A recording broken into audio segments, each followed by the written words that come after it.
সাংবাদিক ভাইরা এবং আমার সহযোদ্ধা বোনেরা, আসসালামু আলাইকুম। কিছুদিন আগে জনৈক মোশাররফ হোসেন ঠাকুর নারীর ধর্মীয় পোশাক নিকাব নিয়ে অত্যন্ত অবমাননাকর বক্তৃতা রেখেছেন অন এয়ারে। আমরা তার তীব্র প্রতিবাদ জানাচ্ছি। নিকাব নারীদের ধর্মীয় পোশাক। কুরআনে আল্লাহ বলেছেন সূরা নূরে, মুসলিম নারীরা যেন তাদের দৃষ্টিকে সংযত করে রাখে, লজ্জাস্থানের হিফাজত করে, তার সৌন্দর্যকে ঢেকে রাখে। কুরআন দ্বারা স্বীকৃত, আর এটি নারীর আত্মপরিচয়ের শামিল। নারীর মুখ তার সৌন্দর্যের আধার। তাই তাকওয়া পরহেজগারী সম্পন্ন নারীরা তাদের মুখকে নিকাব তাই সেটি ঢেকে রাখার জন্যই মুসলিম নারীরা নিকাব ব্যবহার করে।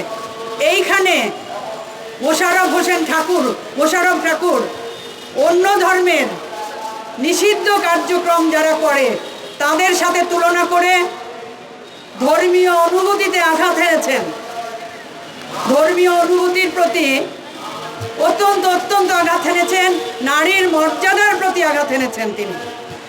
আমরা জানি প্রাচীনকালে পারস্য সভ্যতা, রোমান সভ্যতা, এমনকি আরবীয় সভ্যতা, এমনকি আমাদের এই খোদ ভারতীয় উপমহাদেশের নারীরা, অভিজাত নারীরা মুখ মাথা সহ সমস্ত শরীর ঢেকে চলতেন, আবৃত করে রাখতেন।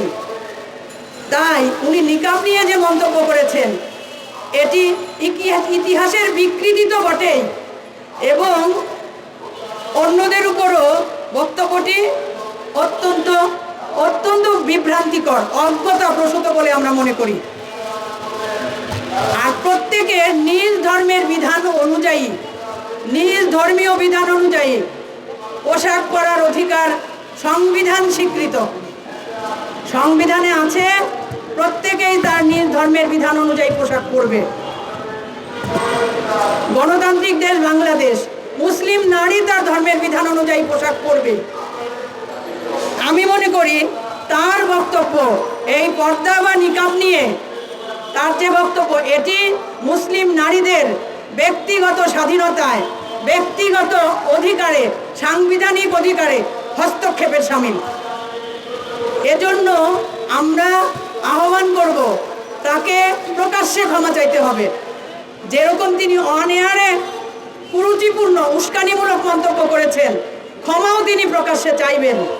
পবিত্র কুরআনে আল্লাহ বলেছেন কোনো সম্প্রদায় বা জাতি যেন অন্যদের উপহাস না করে। নিষিদ্ধ কার্যক্রম করে যে মহিলারা, তারা নাকি নিকাব দেয়, তিনি বলেছেন।